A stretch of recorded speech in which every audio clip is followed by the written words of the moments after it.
Buenos días.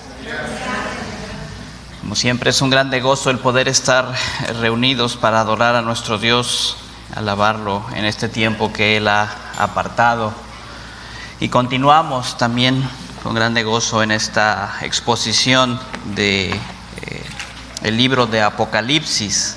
El libro de Apocalipsis que hemos mencionado en varias ocasiones es un libro que ha generado mucha controversia, también mucha curiosidad por parte de los creyentes. Y estamos en lo que hemos denominado la primera sección del libro, los primeros tres capítulos. Los primeros tres capítulos, hemos dicho también, son las partes del libro, es la parte del libro que normalmente se escucha o se predica en las iglesias o de la cual se hacen estudios, porque es de las partes que tienen un contenido que no está tan cargado de imágenes y de cuestiones que a veces son difíciles de interpretar. Nos encontramos en la sección de las cartas a las 7 iglesias de Asia Menor y recordábamos que el hecho de que esta sección se encuentre dirigida a 7 iglesias no es una cuestión casual, sino que tiene que ver con el hecho de que toda la carta es una declaración de que toda la carta, no solamente esta sección, sino toda la carta, todo el libro es precisamente un escrito, una carta, una epístola de Jesucristo para toda su iglesia en todo lugar y en todo tiempo. De esta manera, el número 7, que es un número de plenitud, que es un número que expresa algo que es completo, es escogido para este número de cartas porque reafirma precisamente esta idea. Cristo está hablando a su iglesia y no solamente a una iglesia en particular, sino a toda la iglesia.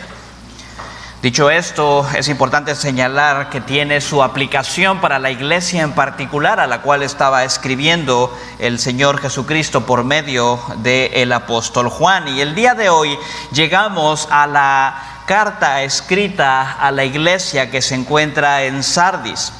Llegamos a la sección ubicada en Apocalipsis, capítulo 3, versículos del 1 al 6, con el título del mensaje que hemos llamado el mensaje o el llamado de Cristo a una iglesia moribunda.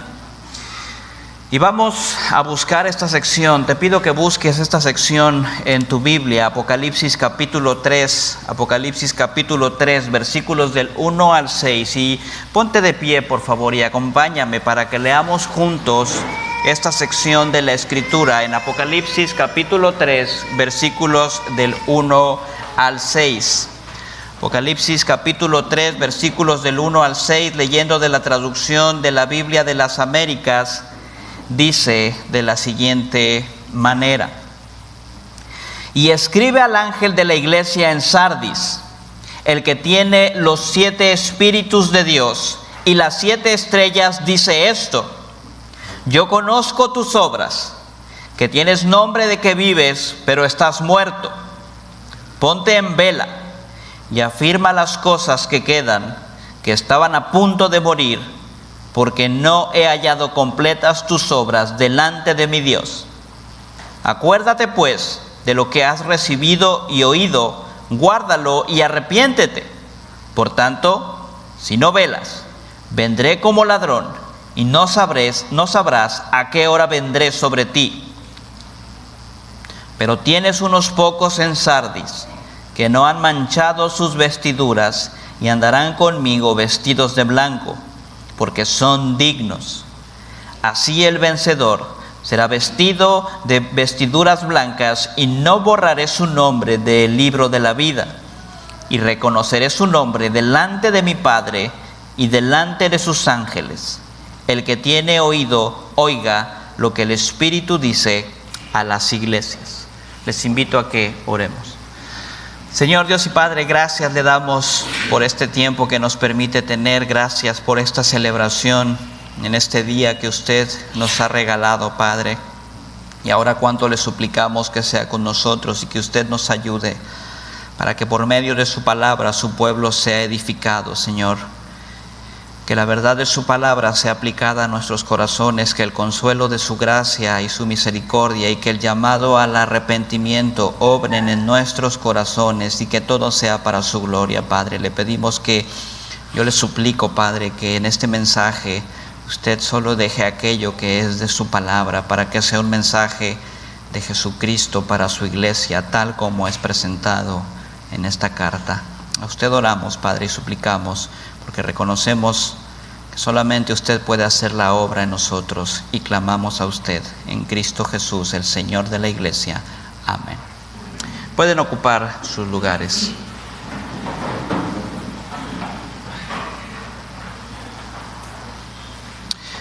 Bien, pues llegando a esta sección entonces de el mensaje de Cristo a esta iglesia, la iglesia en Sardis, una iglesia que Cristo describe como una iglesia moribunda, no nos queda más que reflexionar en el hecho de que cuando nosotros volteamos a ver la historia del cristianismo, y podemos verlo incluso en la breve historia resumida en estas 7 cartas a las iglesias en Asia Menor, nos encontraremos con el hecho de que el mayor enemigo del cristianismo en toda la historia no ha sido la persecución por parte de un mundo incrédulo. El imperio romano y los otros imperios y gobiernos que se han levantado y han perseguido y han buscado suprimir el cristianismo, han perseguido y han asesinado a los cristianos, han buscado destruir la palabra de Dios. Ninguna de estas luchas y estos ataques ha prevalecido en contra de la palabra de Dios y del glorioso evangelio y de la iglesia del Señor Jesucristo. Sin embargo, como hemos mencionado, al voltear a ver la historia de la iglesia, nos daremos cuenta de que los mayores enemigos o el mayor enemigo de la iglesia de Jesucristo muchas veces han sido los propios cristianos. Cristianos que profesan el nombre de Cristo o personas que profesan el nombre de Cristo, pero que al mismo tiempo viven de una forma descuidada que trae deshonor y trae deshonra al nombre de Cristo. Cristianos que son verdaderamente cristianos, pero que al mismo tiempo han descuidado su vida espiritual a tal grado que no existe una diferencia entre sus vidas y cómo viven aquellos que se encuentran sin Cristo. Esto es algo que siempre ha sucedido en la historia de la iglesia y que ha causado graves daños a la iglesia del Señor Jesucristo. La iglesia en Sardis es la 5ª iglesia a la que Cristo dirige un mensaje. La ciudad de Sardis se encontraba a 48 kilómetros al sureste de Tiatira y a 80 kilómetros al este de la ciudad de Esmirna. La ciudad de Sardis durante mucho tiempo fue una ciudad que experimentaba una creciente economía debido al rico tráfico de comercio que había en esta ciudad. Así que mucho del apogeo de esta ciudad, mucho de la gloria de esta ciudad, como algunos pudieran llamarla, ocurrió durante el siglo VI antes de Cristo, bajo un rey que gobernó de nombre Creso, en toda la sección de donde se encontraba esta iglesia de Sardis. Dicen incluso los historiadores que a esta ciudad se le conocía como la reina de Asia y la ciudad inexpugnable, y esto debido a no solamente a su riqueza comercial y sus grandes ganancias que se generaban allí, sino al hecho de que estaba rodeada de acantilados. Era una ciudad colocada en lo alto y que por su posición geográfica era considerada inalcanzable, inexpugnable, inconquistable. Sin embargo, la historia nos dice que esta misma ciudad, que por mucho tiempo se consideraba inconquistable, cayó y fue conquistada por lo menos en 2 ocasiones en la historia. La primera de ellas en el 546 a.C. por el emperador Ciro el persa, y la segunda ocasión en el año 214 a.C. por Antíoco III. Lo curioso es que ambas ocasiones, ambas caídas de la ciudad, ocurrieron por el mismo factor, una falta de vigilancia debido a un exceso de confianza en el lugar en el cual se encontraba esta ciudad. Así que esta ciudad, con un espíritu complaciente, también nos dice la historia que en el 17 después de Cristo fue parcialmente destruida por un terremoto y que para el tiempo de la escritura de la carta había sido completamente reconstruida y había comenzado a experimentar una cierta prosperidad que recordaba aquella prosperidad de antaño. Sin embargo, con la prosperidad en ese tiempo también venía un clima y un ambiente de paganismo que iba en contra de la enseñanza del Señor Jesucristo y de su glorioso evangelio. Así, lo que nosotros encontramos en la iglesia en este tiempo es algo muy triste, porque allí había una iglesia que profesaba servir a un Dios vivo. La iglesia de Sardis profesaba servir a un Dios vivo, a un Salvador vivo, pero al mismo tiempo la iglesia era una iglesia moribunda. Así que cuando nosotros leemos este mensaje, necesitamos reconocer que aquello que es dicho a esta iglesia no es algo de lo que nosotros estemos exentos, ni en nuestra vida personal, en nuestro andar con el Señor, ni en el andar de la iglesia.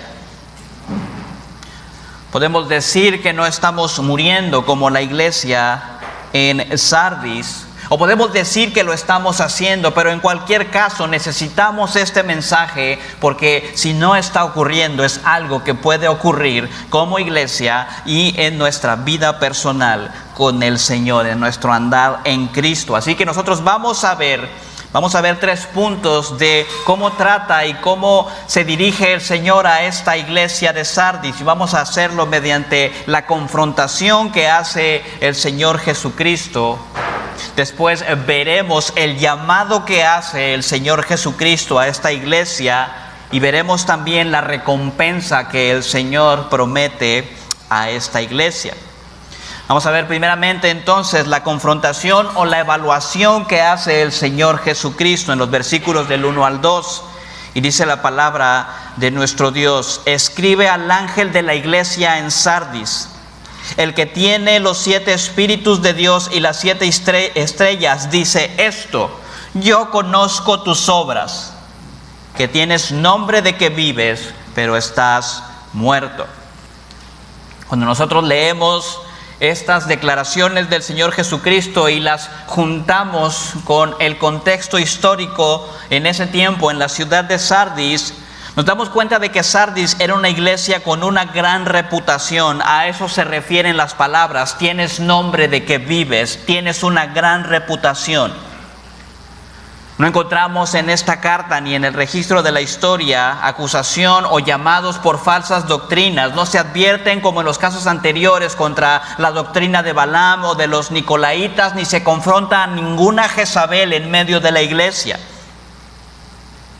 En una ciudad tan próspera, donde no se habla de persecución, seguramente entonces esta iglesia se encontraba en un buen estado, por lo menos económicamente hablando. Y quizás por eso, sostienen algunos comentaristas, es que tenía una buena reputación entre el resto de las iglesias y entre el resto de los incrédulos. Tenía una reputación de ser una iglesia viva. Pero sin importar lo impresionante que fuera el edificio de esta iglesia, sin importar lo ortodoxo de su declaración doctrinal o lo majestuoso de sus reuniones, esta iglesia estaba muriendo a los ojos del Señor Jesucristo. Como veremos más adelante, no es que no hubiera nada vivo en Sardis, no es que no hubiera más creyentes allí en Sardis, pero es que su estado espiritual era tan malo, estaba tan mal espiritualmente hablando, que el Señor Jesucristo utiliza este mensaje, estas palabras, como hipérbole para decir: esta iglesia es una iglesia que está tan mal que es como si estuviera completamente muerta. Una iglesia muerta es como resume el Señor Jesucristo a esta iglesia en Sardis. Así que esta carta describe a una iglesia que está a punto de extinguirse por completo, pero que sin embargo exteriormente parece estar y tener mucha vida. Ahora nos preguntamos entonces, ¿cuál era el verdadero problema? ¿Cuál era el problema exacto en la iglesia de Sardis? Porque era una iglesia que exteriormente se veía viva, que era impresionante, pero que el Señor Jesucristo dice está muerta. Bueno, el estado de la iglesia pudiera entenderse como una especie de infidelidad general. Pero hay varias características en estos versículos del 1 al 5 que nos indican que la expresión particular del letargo, del estado espiritual de esta iglesia, se debía, y la evaluación de estar muerta, se debía a que era una iglesia que no daba testimonio de su fe en medio de una cultura llena de incredulidad y de paganismo. Por lo menos eso es algo que nosotros vemos, por ejemplo, en el versículo 4, cuando dice, pero tienes unos pocos en Sardis que no han manchado sus vestiduras, lo que quiere decir que el resto de la iglesia se había entregado al pecado y había manchado sus vestiduras. Hay otra indicación que nosotros encontramos. Cuando nosotros vemos en el versículo 1, el Señor se presenta delante de esta iglesia como el que tiene los 7 espíritus de Dios y las 7 estrellas. Esto es algo que ya habíamos escuchado en el capítulo 2, versículo 1, cuando el Señor se presenta a la iglesia de Éfeso. Y en la iglesia de Éfeso también había un problema que tenía que ver con el hecho de no dar testimonio en medio de una cultura pagana, aunque no era precisamente o lo único o lo principal en Éfeso.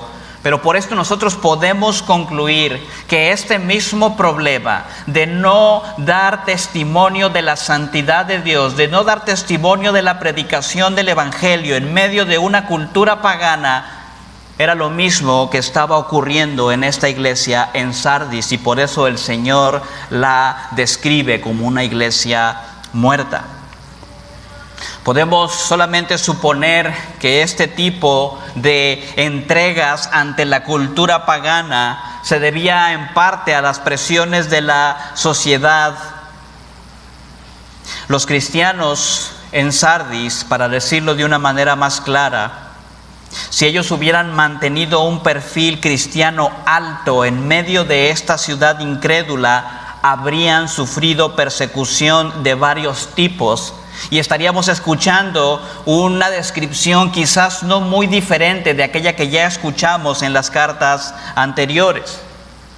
Los de la iglesia en Sardis, si hubieran levantado el Evangelio de Jesucristo como debían hacerlo en medio de la sociedad en la que se encontraban, habrían sufrido persecución no solamente de los paganos, sino también de los judíos, porque la comunidad judía en Sardis era una de las más grandes e importantes en Asia Menor.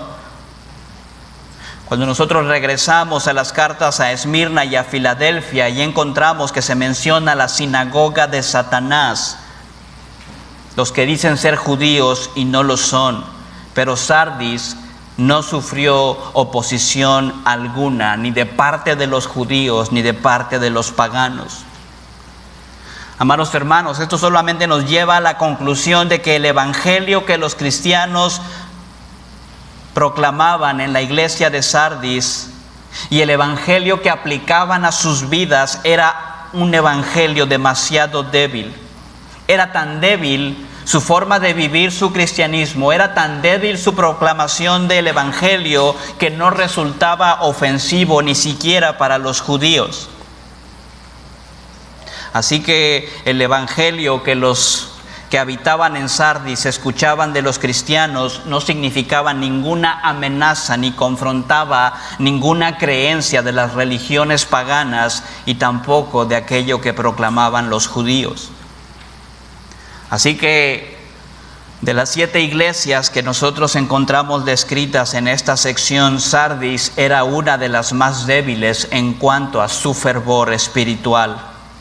Y eso se debía a que estaban acomodados a un entorno religioso que es cierto que llevó a la iglesia a estar protegida en contra de la persecución. Y claro, ¿cómo iban a perseguir a los miembros de esta iglesia si nadie se daba cuenta que eran cristianos? Su estilo de vida era, como nosotros diríamos hoy en día, amigable con el ambiente. Tú tienes tu verdad, yo tengo mi verdad y podemos estar en paz con el mundo. Pero este mismo estilo de vida y esta misma nula proclamación del Evangelio al mismo tiempo es diagnosticada como una muerte espiritual delante de los ojos de Dios. Con excepción de unos pocos miembros fieles en Sardis que siguieron alimentando el fuego del Evangelio, la misma iglesia, la propia iglesia, se iba consumiendo a sí misma poco a poco como un fuego que carece de combustible y que carece de aire. Así que los miembros de la iglesia en Sardis se habían vuelto complacientes y su testimonio y su proclamación del Evangelio era algo que no incomodaba a nadie. Así que el Señor Jesucristo describe a esta iglesia como una iglesia que está muerta. En el versículo 2, el Señor continúa diciendo: ponte en vela y afirma las cosas que quedan, que estaban a punto de morir, porque no he hallado completas tus obras delante de mi Dios. Tus obras están incompletas. Debe entenderse que el Señor está diciendo aquellas obras que debían realizarse en el servicio a Dios. Tú tienes fama de estar vivo, pero en realidad estás muerto. Porque el Señor Jesucristo les dice: estoy totalmente consciente de cómo vives, pero no puedo contar estas obras porque no son plenas. Literalmente nosotros pudiéramos leer allí: no son perfectas ante Dios. Pero aquí no estamos hablando de que vamos a poder en algún momento presentar una obra que sea perfecta delante de Dios. Lo que está diciendo simple y sencillamente es que no hay plenitud de esas obras. O en otras palabras, lo que está diciendo el Señor Jesucristo es: nada de lo que tú haces, iglesia en Sardis, me agrada. Tus obras son una cáscara vacía, no hay sustancia en tus obras. O dicho de otra manera, lo que dice el Señor Jesucristo a su iglesia: busco los frutos que acompañan esa fe que dices tener en mí, pero los busco en vano. No hay frutos de justicia en esta iglesia, no hay una preocupación por la gloria de Dios, por la proclamación del Evangelio, por el testimonio y el buen nombre del Señor Jesucristo. Amados hermanos, esto nos deja muy claro que Dios, nuestro Dios, el Dios al cual nosotros servimos, no está interesado en intentos a medias de servirle.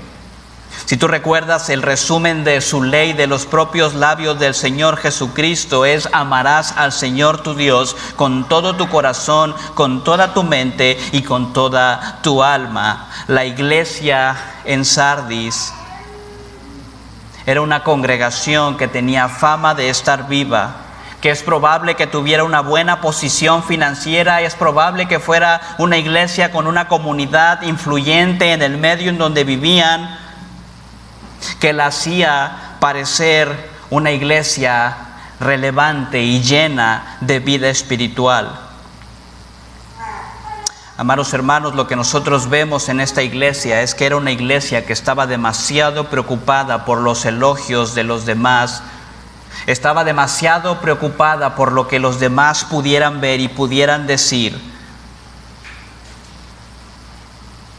A tal punto que habían ensuciado sus ropas, como el Señor Jesucristo dice en el versículo 4, que no es más que una forma de decir: a tal punto de que estaban dispuestos a profanar sus vidas con la mancha del pecado, con tal de seguir encajando en una sociedad que odia al Señor Jesucristo. Así que Lo que nosotros vemos que dice el Señor Jesucristo respecto a la iglesia en Sardis es algo que nos recuerda la advertencia que es dada por el apóstol Juan en su primera epístola, en el capítulo 2, versículo 15, donde en primera de Juan, capítulo 2, versículo 15, nosotros leemos: no améis al mundo ni las cosas que están en el mundo. Si alguno ama al mundo, el amor del Padre no está en él. Casi toda la iglesia, casi la totalidad de la iglesia había cedido ante una cultura llena de religiones paganas y de judaísmo. En lugar de influir en esa cultura, se habían dejado influir por esa misma cultura.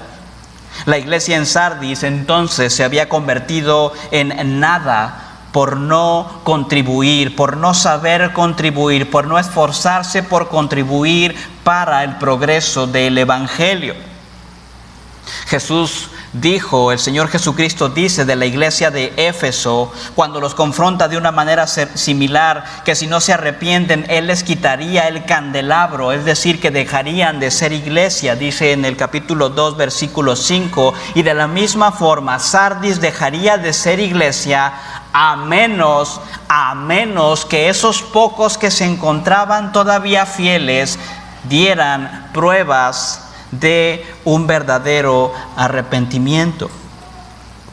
Así que, amados hermanos, verdaderamente lo que nosotros leemos, aunque a veces lo podemos pasar muy por encimita, pero lo que nosotros leemos es un llamado tremendamente serio, porque lo que nos está diciendo es que como iglesia y que incluso como creyentes individuales podemos tener una muy buena reputación con otras personas, pero que de nada nos va a servir si el Señor no está satisfecho con nosotros. Lo que nos dice esta carta es que el hombre mira solamente la apariencia exterior y la juzga de acuerdo a los valores del mundo, a los valores mundanos, pero el Señor es quien mira el corazón y lo juzga a la luz de su santa y bendita palabra. El Señor Jesucristo puede ver la diferencia que existe entre el Señor que nosotros proclamamos con nuestras bocas y el Señor que nosotros proclamamos con nuestras vidas. Él sabe si verdaderamente lo que decimos con nuestros labios tienen sustancia en el día a día o simplemente son palabras vacías o palabras muertas. El gran problema de la iglesia en Sardis era que vivían para las personas y no vivían para Dios. Pero lo que nosotros vemos que dice el Señor Jesucristo es que aquellos que viven para agradar a los hombres al mismo tiempo van a perecer con esos mismos hombres, porque sus vidas son cáscaras vacías. Así que, amados hermanos, este es un llamado tremendamente serio, porque nos está diciendo que las apariencias pueden engañar, y pueden engañar incluso a otros creyentes que solo miran lo de afuera. Por lo que debemos decir, saliendo del contexto inmediato, que esta iglesia puede parecerse a muchas iglesias en el mundo actual y que nosotros no estamos exentos de ser o de convertirnos en esta iglesia. Amados hermanos, el llamado a la iglesia en Sardis es un llamado para que esta iglesia ore para que nosotros no nos convirtamos en ese envase vacío con una apariencia de piedad mundana que era la iglesia de Sardis. Debemos orar para que Dios nos libre de convertirnos en cristianos nominales, es decir, en cristianos de nombre solamente, pero que viven una mentira como vivía la iglesia en Sardis, que tienen fama de estar vivos, pero que en realidad están muertos, porque algo terrible es estar físicamente vivo, pero al mismo tiempo ser diagnosticado por el Señor de la iglesia como espiritualmente muerto. Amados hermanos, este es un llamado alarmante, este es un llamado profundo, porque nos dice que la iglesia puede ser ortodoxa, podemos tener una buena reputación, podemos defender y proclamar verdaderas doctrinas que sean bíblicas, podemos llevar como llevamos nosotros el apellido de Iglesia Reformada, pero lo que más necesitamos es ser una iglesia viva. Debemos demostrar entonces en nuestra vida personal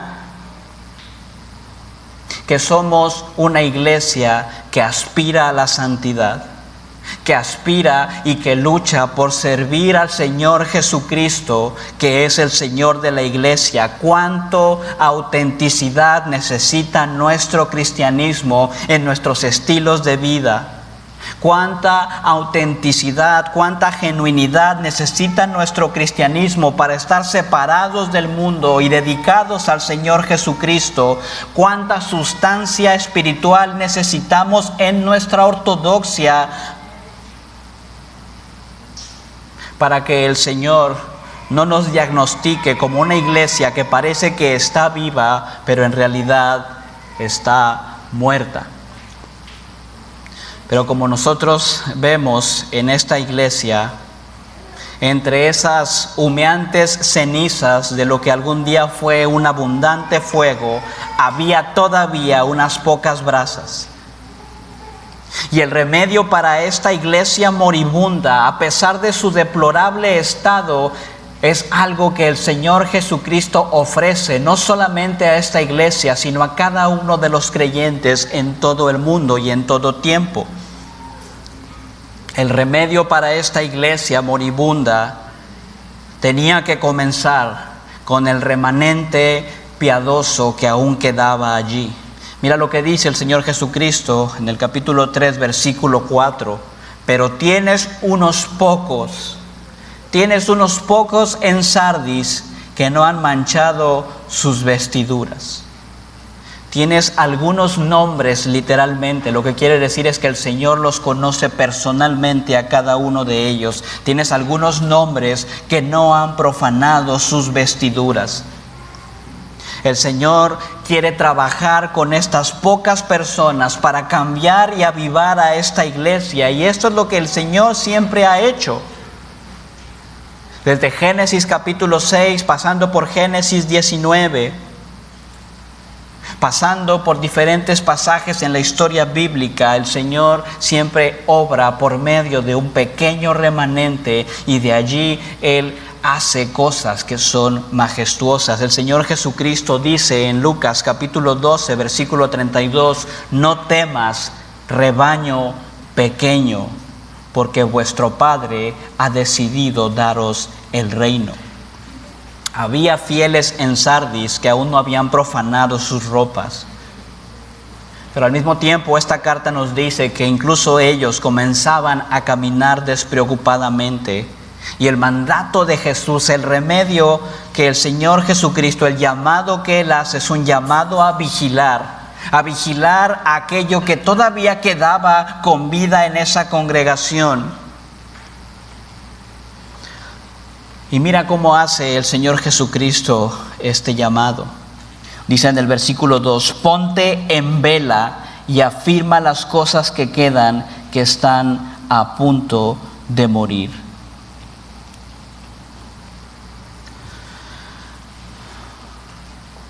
Lo que nosotros leemos de una manera muy superficial es un llamado en realidad enérgico.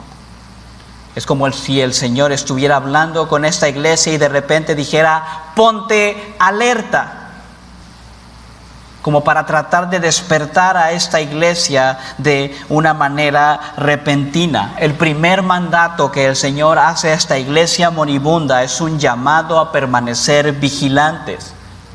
Y no es de sorprender que al escuchar esto, aquellos que habían vivido en Sardis por mucho tiempo recordaran su historia, porque las dos veces en las cuales la ciudad había sido derrotada fueron ocasiones que pudieron haberse prevenido.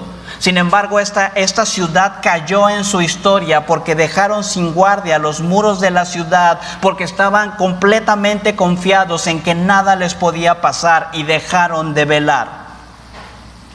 La ciudad volvió a caer en otra ocasión de la misma manera porque no aprendió de su historia la necesidad de estar velando, la necesidad de estar alerta. Y del mismo modo Jesucristo advierte a esta iglesia y les hace un llamado para que velen, para que estén alerta.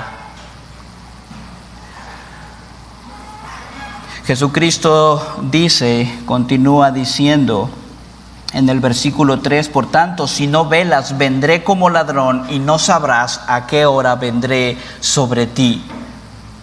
Si eres tan descuidado con tu seguridad, si continúas descuidando tu vida espiritual, entonces ten cuidado. Si no te importan las cosas que quedan y si no estás vigilante, voy a venir como un ladrón. Y eso se refiere a que va a venir repentinamente y no se refiere a su segunda venida, se refiere a que Él va a venir a la iglesia y va a traer juicio para destruir completamente lo poco que aún queda en esta iglesia. Pero en medio de este llamado, como nosotros vemos, está incrustada la propia solución que les da el Señor Jesucristo, porque dice, acuérdate pues de lo que has recibido. ¿Cómo vamos a velar? ¿A qué se refiere con que estemos alerta? Dice el Señor Jesucristo en el versículo 3, acuérdate de lo que has recibido, guárdalo y arrepiéntete. El Señor Jesucristo dice, la manera en la que ustedes deben estar alerta es recordando, es obedeciendo, es guardando con un espíritu de arrepentimiento. Son tres características a las cuales, o tres acciones a las cuales el Señor Jesucristo llama a esta iglesia: recordar, guardar y hacerlo con un espíritu de arrepentimiento. El Señor Jesucristo los llama a recordar, a que recordaran cómo habían recibido la palabra de Dios, a que recordaran el mensaje que les había sido predicado, a que recordaran las promesas del Evangelio que les habían dado cuando conocieron por primera vez la gloriosa salvación en Cristo. Si la iglesia iba a velar, debía hacerlo por medio de la palabra. Lo que el Señor Jesucristo está diciendo a esta iglesia cuando lo llama a velar y a afirmar las cosas que aún quedan, cuando le dice que recuerde aquello que ha recibido y aquello que ha oído, lo que les está diciendo es: la palabra de Dios necesita volver a ser expuesta desde el púlpito. La palabra de Dios necesita llenar las familias de la iglesia. La palabra de Dios necesita llenar sus devocionales personales. La palabra de Dios debe de ser predicada y proclamada fielmente en cada una de las áreas de esta iglesia, desde su púlpito hasta sus familias. Pero el Señor no solamente hace un llamado a volver a la palabra. Continúa diciendo: acuérdate pues de lo que has recibido y oído, guárdalo, guárdalo. Lo que está diciendo el Señor Jesucristo es esa palabra que va a inundar tus reuniones, esa palabra que va a salir del púlpito, esa palabra que se va a escuchar en los devocionales familiares de esta iglesia, debe conducir a una lucha por la santidad. A eso se refiere la palabra guardar. No se refiere a que lo atesores en tu corazón o a que lo escondas en un cajón. Que el Evangelio sea proclamado, que la santidad sea evidente, que eso que estudias en la palabra sea demostrado con tu vida. Que la diferencia entre los paganos y los cristianos, que en este momento en Sardis ha desaparecido, vuelva a dibujarse, y que la gente sepa que allí hay una iglesia que teme al Señor y que su Señor es un Dios santo y que no es nada como las deidades paganas que se adoraban en ese tiempo. Así que la iglesia en Sardis debía arrepentirse de su necedad, del temor al hombre del cual estaba inundada su religión, de una religión que no se diferenciaba en nada con los cultos paganos o con el judaísmo de la ciudad. Esta iglesia debería arrepentirse por medio de la palabra, por medio de una lucha por la santidad, de su amor al aplauso de los hombres y de su temor ante el mundo, de su caminar mundano y descuidado. Y si hoy en día se predica este mensaje, lo primero que muchos cristianos pudieran pensar es que esa iglesia se volvería una iglesia legalista o farisaica. Amados hermanos, tenemos que decir claramente que es una verdad el hecho de que la búsqueda de la santidad nunca es algo legalista o farisaico. Porque la lucha por la santidad se caracteriza no por un espíritu de superioridad moral, sino, como nosotros vemos en este llamado, por un espíritu de arrepentimiento delante del Dios Santo, que es a lo que Cristo llama a su iglesia. Versículo 3 nuevamente: acuérdate de lo que has recibido y oído, guárdalo y arrepiéntete. Eso es lo que nos libra del fariseísmo y del legalismo, un espíritu de arrepentimiento genuino delante de Dios. Una iglesia que camina en santidad, que se esfuerza por caminar en santidad, pero no para sentirse superior o moralmente mejor que los demás, sino por un espíritu de arrepentimiento delante de Dios. Una conciencia de que hemos ofendido a nuestro Dios que es santo y a nuestro Señor Jesucristo que ha derramado su sangre por nuestros pecados. Una iglesia que busca vivir en santidad, no por superioridad, sino por arrepentimiento delante del Señor. Amados hermanos, este llamado que hace el Señor Jesucristo no puede llevar a una iglesia verdaderamente arrepentida al legalismo, porque nunca debemos olvidar que es Cristo mismo el que se presenta a esta iglesia como el único que puede traer vida a esta iglesia que está a punto de morir. Sardis contristaba el Espíritu Santo con un estilo de vida poco propicio para la santidad. Sardis caminaba con indiferencia, no era cauteloso en su andar. Se vestía con el lenguaje de la gracia, pero vivía una vida descuidada y caminaba hacia la destrucción. Pero el Señor Jesucristo dice: vuelve y arrepiéntete.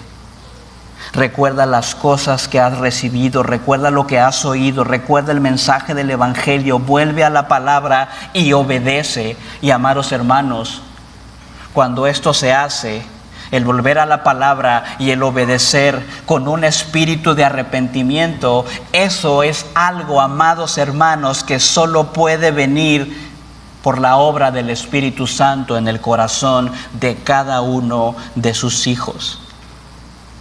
Así que lo que está diciendo el Señor Jesucristo es: la palabra y el Espíritu son la respuesta a la necesidad de la iglesia, sin importar que sea lo que le falte.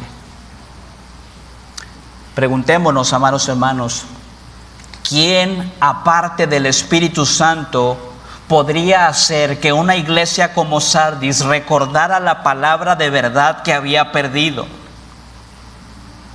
¿Quién aparte del Espíritu Santo puede iluminar a un verdadero creyente para recordarle la convicción inicial y la ternura con la cual recibió a Jesucristo como el único que podía librarlo de las fauces del infierno?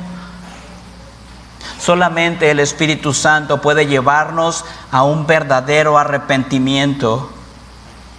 Solamente el Espíritu Santo puede llevarnos a abrazar firmemente lo que habíamos creído cuando venimos por primera vez a Cristo.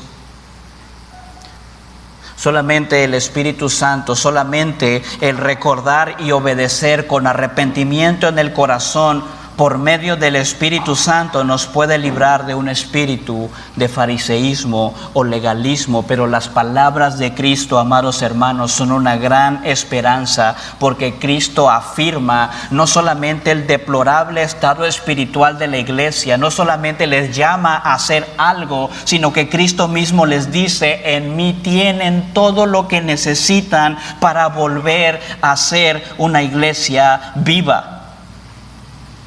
No olvidemos cómo se presenta el Señor Jesucristo a esta iglesia. En el versículo 1, el que tiene los 7 espíritus de Dios y las 7 estrellas. Lo que le está diciendo el Señor Jesucristo a la iglesia en Sardis es: yo tengo el Espíritu Santo en toda su plenitud y en todo su poder. Yo tengo las 7 estrellas, es decir, tengo a la iglesia completa en mis manos. Cada uno de ustedes, cada uno de mis siervos están en mis manos. Yo soy el que tiene la respuesta a tu muerte espiritual, a tu necesidad espiritual. Yo soy todo lo que necesitas para volver a la vida. Yo soy el único que puede dar vida a un muerto. Es lo que dice el Señor Jesucristo. Así que el ver este llamado a la lucha por la santidad, este llamado a recordar la palabra y a vivir la palabra, este llamado a las buenas obras, es un llamado que solo puede hacerse por medio de la obra del Espíritu Santo en la iglesia del Señor Jesucristo, porque Él dice: yo soy el que tiene la respuesta.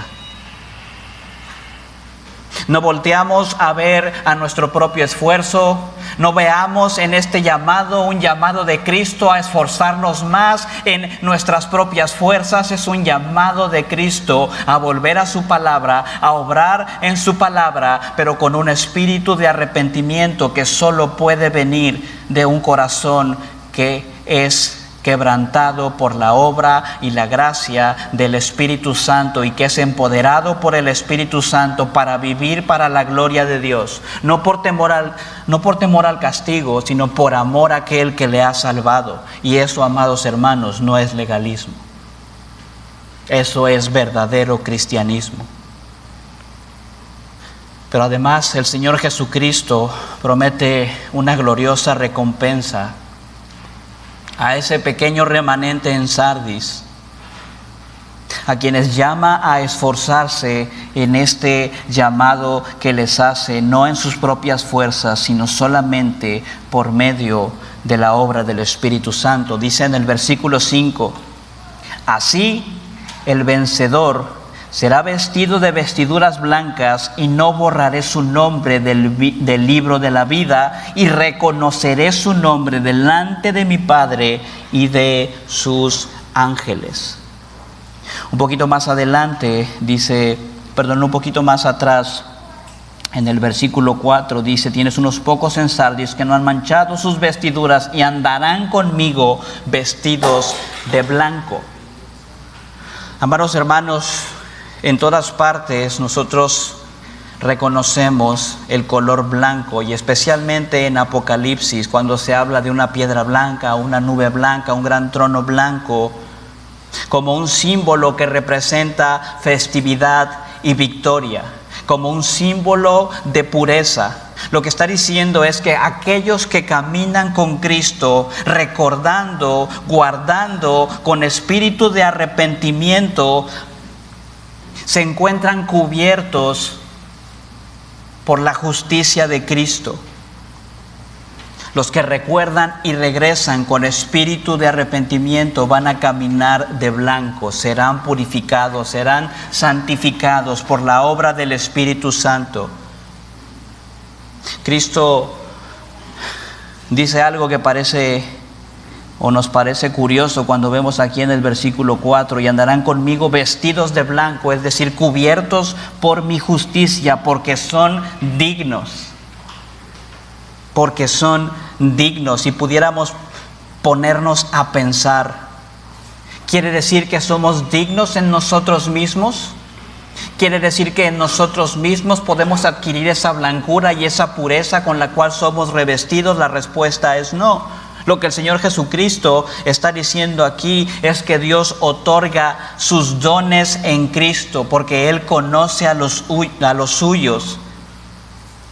Ser digno entonces no significa que un creyente en sí mismo, por sus propias fuerzas, pueda hacer siquiera un acto que sea digno del Señor Jesucristo. No significa que nosotros mismos podamos ofrecer siquiera una oración que sea digna del Señor Jesucristo por su propio mérito, por su propio poder. Significa que Cristo es el que puede hacer todas las cosas, porque Cristo es digno. Algunos miembros de la iglesia en Sardis han conservado su integridad espiritual, y él dice entonces: tienen esa dignidad que yo les he dado. De la misma manera, el Señor Jesucristo continúa diciendo en el versículo 5: En el versículo 5, así el vencedor será vestido de vestiduras blancas y no borraré su nombre del libro de la vida. Y aquí es donde pudiéramos encontrarnos con algunos problemas de interpretación. Pero vamos a entenderlo de esta manera, hermanos. El libro de la vida es el registro eterno de Dios, el registro eterno divino de todos aquellos a quienes Él salva, de todos aquellos a quienes Él ha elegido para salvación, de todos aquellos a quienes Él da esa fe perseverante y ese arrepentimiento. Ahora vamos a volver un poco al contexto de la ciudad y de la cultura pagana en la que se encontraba esta iglesia de Sardis. Lo que sucedía en ese contexto, en esa ciudad, es que las ciudades normalmente llevaban un registro de sus ciudadanos, de aquellos que habitaban en esa ciudad, algo como lo que nosotros llamaríamos el día de hoy un registro civil. Pero aquellos que eran condenados por algún delito, aquellos que eran considerados como traidores ante el sistema que era instituido del poder público en ese tiempo, cuando eran ejecutados al mismo tiempo eran borrados del registro civil de la ciudad. De la misma manera, recordando que en esta ciudad había una gran cantidad de judíos, lo que se acostumbraba en las sinagogas judías era que aquellos que eran considerados apóstatas, entre los que se encontraban aquellos que reconocían que Cristo era el Mesías, eran borrados de sus listas. Así que lo que el Señor está diciendo con estas palabras, no borraré su nombre del libro de la vida, no quiere decir que el Señor Jesucristo anda caminando con un lápiz y una goma, viendo a quién apunta y a quién borra. Lo que les está haciendo es una afirmación.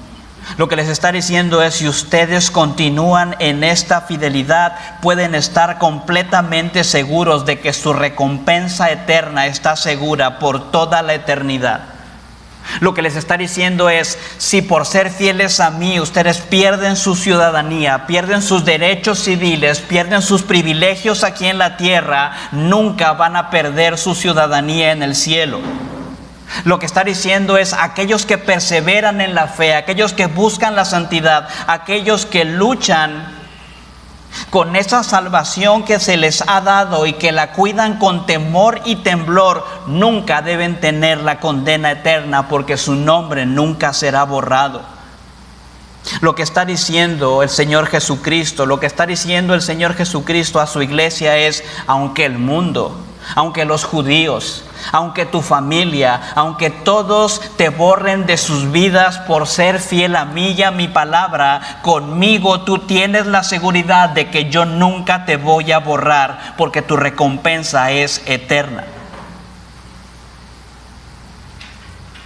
No importa cuánto te desprecie el mundo, no importa cuántas cosas pierdas, no importa que pierdas todos tus derechos y todas tus posesiones, tu nombre nunca va a ser borrado, es lo que dice el Señor Jesucristo. Y la confirmación de esto lo vemos por la forma en la que continúa el Señor hablando.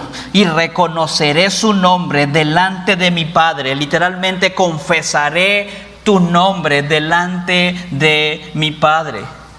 Amados hermanos, si tuviéramos que elegir una promesa, yo elegiría esta promesa como la mayor de todas las bendiciones. El Señor Jesucristo dice, si te mantienes fiel, si te mantienes vigilando, yo confesaré tu nombre delante de mi Padre.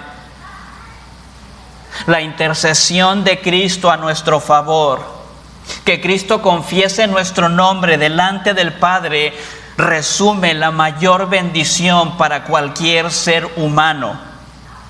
Amados hermanos, las palabras del Señor Jesucristo son palabras gloriosas, porque pudiéramos ganarnos el aplauso del mundo, pudieran incluso darnos el premio Nobel de la Paz, pudiéramos ser amados por la iglesia, pudiéramos llevarnos bien con toda la familia, amigos y compañeros de trabajo, pero de nada serviría si nuestro nombre no es confesado por Cristo delante del Padre.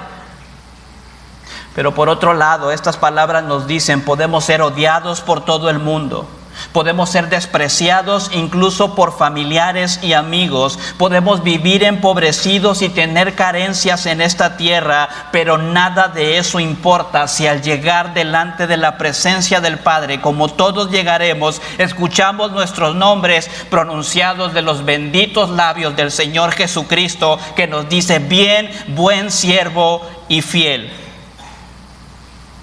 Porque en nuestra indignidad, amados hermanos, Cristo es el que nos hace dignos. Y no hay mayor bendición que Él pronuncie nuestro nombre delante del Padre como uno de sus amados, como uno de aquellos por quienes Él ha entregado su sangre.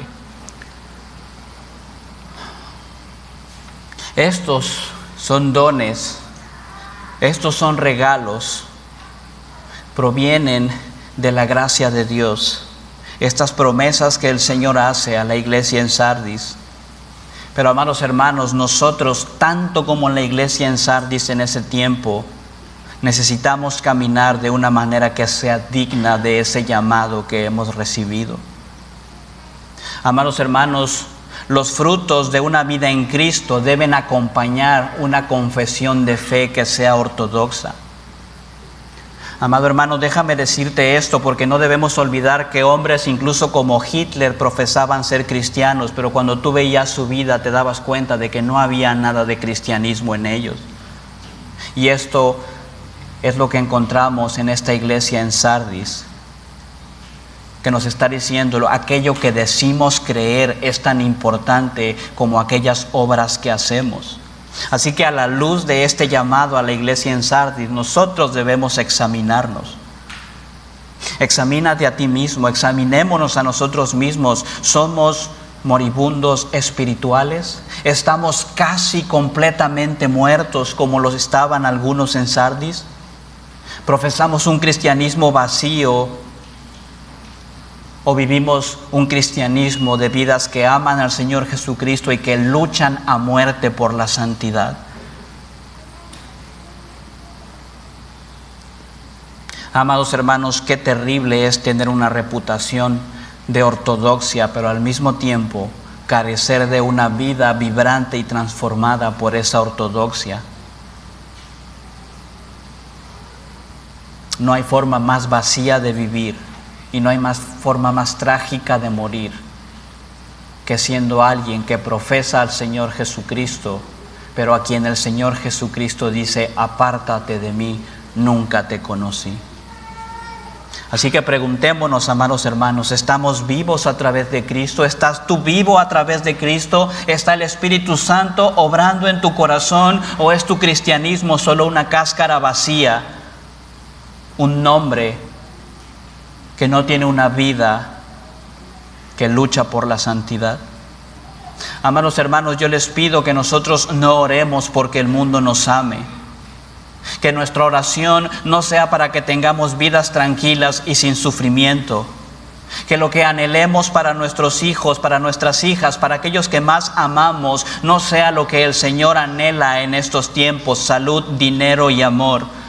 Sino que nosotros oremos para que más bien, como dice esta carta, escuchemos lo que el Espíritu dice a las iglesias.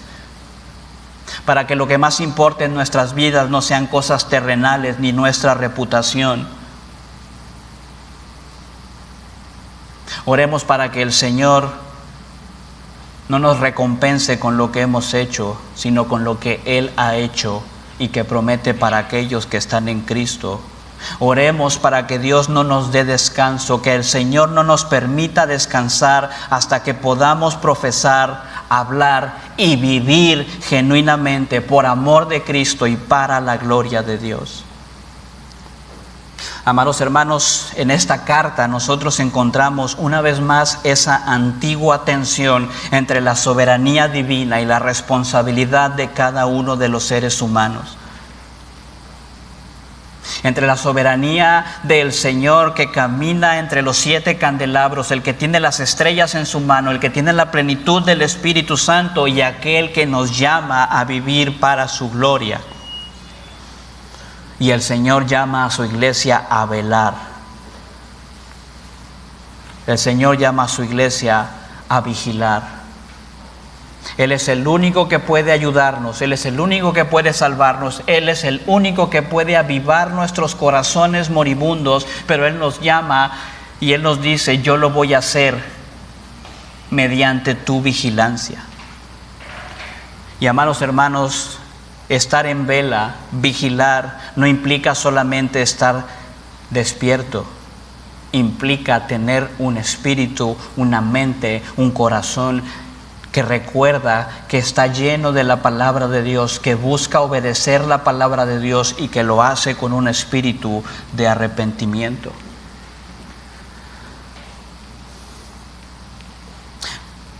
Amado hermano, examinemos nuestras vidas a la luz del llamado de la iglesia en Sardis y permanezcamos firmes y velando. Apartemos de nuestras vidas, apartemos de nuestras familias, apartemos de nuestra casa todo aquello que nos está apartando de la palabra de Dios, que nos está alejando de la santidad de Dios, y esforcémonos en Cristo y por Cristo para llenar nuestras mentes de su palabra, para que nuestros corazones desborden de su palabra y para que vivamos para la gloria de Dios. Y ya por último, déjame decirte algo, amado hermano. Este no es el primer llamado que nosotros encontramos en toda la Escritura para permanecer firmes y velando. El Señor Jesucristo en el huerto de Getsemaní llamó a sus discípulos, a Pedro, Jacobo y Juan, a permanecer velando y en oración con Él. Y todos y cada uno de ellos se quedaron dormidos. Y si tú recuerdas esa historia, sabrás que lo que siguió a eso, a esa falta de obediencia, fue una terrible caída de la cual nos es narrada de manera clara la perspectiva o lo que vivió el apóstol Pedro. El apóstol Pedro falló en vigilar de la forma en la cual su Señor le llamó, y eso trajo en su vida una terrible caída. Pero eso al mismo tiempo, amados hermanos, nos trae a nosotros una gran esperanza, porque Pedro cayó por desobediencia y por su falta de vigilancia, pero al mismo tiempo Pedro fue restaurado por el poder y la obra del Señor Jesucristo. Así que, amados hermanos, no podemos simple y sencillamente desentendernos de este llamado y pensar que no va a pasar nada, pero al mismo tiempo no olvidemos que hay esperanza para nosotros. Que incluso una iglesia como Sardis es llamada al arrepentimiento, que incluso un hombre como Pedro que cayó fue restaurado cuando entonces sí hizo caso al Señor y su mente estuvo alerta, y entonces fue confrontado por el Señor y fue traído en arrepentimiento por el Señor, y él recordó la obra del Señor y fue llamado a vivir en obediencia. Y cuando el Señor Jesucristo pregunta a Pedro, este hombre que había fallado en permanecer en vela, en permanecer alerta, en orar como su Señor le había llamado, y es cuestionado por el Señor Jesucristo: Pedro, ¿tú me amas? Y el Señor Jesucristo le pregunta otra vez: Pedro, ¿me amas? Pedro, ¿me quieres? Pedro es simple y sencillamente quebrantado en su corazón. Y él dice después de la tercera vez: Señor, tú lo sabes todo. Tú conoces mi corazón. Tú sabes que he fallado. Tú sabes que he caído. Pero aquí estoy. Y tú sabes que te amo. Y el llamado de Cristo es: apacienta mis ovejas. Vive para servirme. Deja aquella vida que tú pensabas tener y vive para mi gloria. Pero en el llamado de Pedro y en la caída de Pedro y en el fallo de Pedro hay esperanza para su iglesia. Que el Señor nos ayude a velar, a estar alertas, a recordar, a obedecer con un espíritu de arrepentimiento. Pero que si ya hemos pasado ese punto, también entendamos que hay esperanza para nosotros que vengamos arrepentidos delante del Señor y podamos decir delante de su trono, que caigamos a sus pies y podamos decir: Señor, tú sabes que te amo. Tú sabes que te amo. Les invito a que oremos. Señor Dios y Padre, gracias le damos por su palabra. Cuánto le suplicamos que usted nos ayude a analizar nuestros corazones, pero no a la luz de cómo andan otros cristianos, no a la luz de cómo anda el mundo, no a la luz de lo que una cultura que le aborrece dice que es bueno, sino a la luz de su palabra, y que nosotros podamos reconocer con humildad cuáles son nuestras obras, si son plenas delante de usted, o si como la iglesia en Sardis solamente somos un nombre, pero que está completamente vacío y desprovisto de santidad. Y si esto es así, guíenos al arrepentimiento, Padre. Quebrante nuestros corazones, que podamos confesarle, Señor, que podamos recordar el glorioso Evangelio, que podamos, por medio de su Espíritu Santo, llenar nuestras mentes con su palabra y que vivamos para obedecerle, no con un espíritu de legalismo, sino por la obra de su Espíritu Santo en arrepentimiento en nuestros corazones, Padre. Padre, y si usted nos haya fieles, que no tengamos un concepto más alto de nosotros del que debemos tener, sino que reconozcamos que nada tenemos que no nos haya sido dado y que no tenemos de qué gloriarnos, Padre, y que al igual que una iglesia moribunda, una iglesia viva también es llamada a vigilar, porque el que piense que está firme, cuídese de no caer. Ayúdenos, Padre, sosténganos, porque a través de esta carta reconocemos que usted tiene todo lo que nosotros necesitamos y que usted es todo lo que nosotros necesitamos, que nos aferremos a usted, Padre, que lo hagamos con fe, con vidas que busquen agradarle solamente para su gloria. A usted oramos, Señor, a usted suplicamos y a usted clamamos, Padre, en Cristo Jesús. Amén.